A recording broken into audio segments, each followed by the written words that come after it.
ఆది కాలము నాడు పుట్టిన నాడు గదల కూర్చున్నవయ్య నువ్వు అనగనాగపతి నన్నవయ్య గణాదులకు అధిపతి నన్నవయ్య నా కన్న తల్లి శంకరుడా నీ పాదానికి 10,000 శరణు నా కన్న తల్లి పార్వతీదేవి నీ పాదానికి 10,000 శరణు జడజుటాన పుట్టిన జాలాద్రి గంగ నీకు 10,000 శరణు అక్క నాంచారమ్మ నీకు 10,000 శరణు నాచారం నరసింహస్వామి నీకు 10,000 శరణు అక్క అండాలమ్మ నీకు 10,000 శరణు చిన్నక్క ఆదిలక్ష్మి నీకు 10,000 శరణు కలకత్తా కాళి నీకు 10,000 శరణు కింద వారి సీమలకు 10,000 శరణు మీద వారి పక్షులకు 10,000 శరణు అందరికీ ఆకాశ శరణు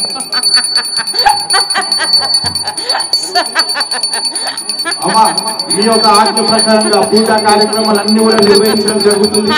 మీరు ఆజ్ఞ ఇచ్చిన ప్రకారంగా శివాలయం నిర్మాణము మరియు బొడ్రాయి పునఃప్రతిష్టాపన కార్యక్రమం కూడా ఈ యొక్క కార్తీక మాసంలో చేయాలని దేవాలయ కమిటీ వారు సంకల్పించడం జరిగిందమ్మా. మీ ఆశీర్వాదం ప్రసాదించవలసిందిగా కోరుతున్నాం. ఆనందము బారుడా సంతోషమే. మీరు చేసుకున్నది మీరు చేసుకోండి, నేను చేసేది ఏదో నేను చేస్తాను. మీ వెంబడుండి మీరు అనుకున్నయన్ని నడిపించుకోండి, నేను మీ వెంబడుండి నడిపిస్తాను కదరా బాలుడా. చాలా ధన్యవాదాలమ్మా. అందరు కూడా రాష్ట్రం సుభిక్షంగా ఉండేసేసి మంచి పాడి పంటలు పంటాలని చేసేసి అందరికీ కూడా మీ యొక్క ఆశీర్వాదం ఇవ్వాల్సిందిగా కోరుతున్నాం తల్లి. సకాలంలో వర్షాలు కురుస్తాయి, పాడి పంటలు పండుతాయి, కానీ మీరు చేసుకున్న పాపాల వల్ల వచ్చేటివి కూడా దూరం అయిపోతాయి, కొట్టుకపోయేటివి కొట్టుకపోతాయి, ఉండేవి ఉంటాయి రా బాలుడా. చేసుకున్న పాపాల బట్టి మీ భోజనం ఉంటుంది, మీ నడిచే తీరు ఉంటుంది, చెడు బుద్ధి చెడు ఆలోచనలను బట్టి మీరు చేసే పాపాలను బట్టి ఇవన్నీ జరుగుతున్నాయి. చాలా తెలిసి తెలియక ఏదైనా చిన్న పిల్లలం అమ్మ మీ బిడ్డలము తెలిసి తెలియక కొన్ని తప్పులు ఏదైనా చేసుంటే రాష్ట్ర ప్రజలందరినీ కూడా సంతోషంగా చూసే భాగ్యాన్ని మీరు ప్రసాదించాలి తల్లి. మీ యొక్క కరుణ కటాక్షము ఈ యావత్ తెలంగాణ ప్రజలపైన మరియు యావత్ భారతదేశ ప్రజలపైన ఉండాలని చేసి మనసారా కోరుకుంటున్నాం తల్లి.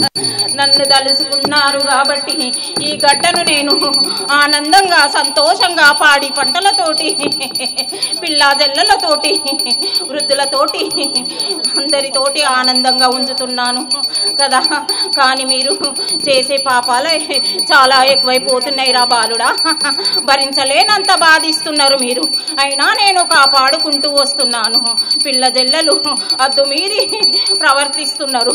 తల్లిదండ్రులకు లేని భయము పిల్లలకు ఎక్కడికెంచి ఉంటుంది. గుమ్మం దాటిందంటే ఒక రకంగా, గుమ్మం లోపల ఒక రకంగా ఉండటానికి కారణం కన్న తల్లిదండ్రులది. గ్రామ దేవత ఉన్నంత వరకు ఏ తల్లిదండ్రులు ఎంత తప్పు చేసినా కానీ ఎవరికి ఎట్లా శిక్షించాలో అట్లా శిక్షిస్తున్నారా బాలుడా.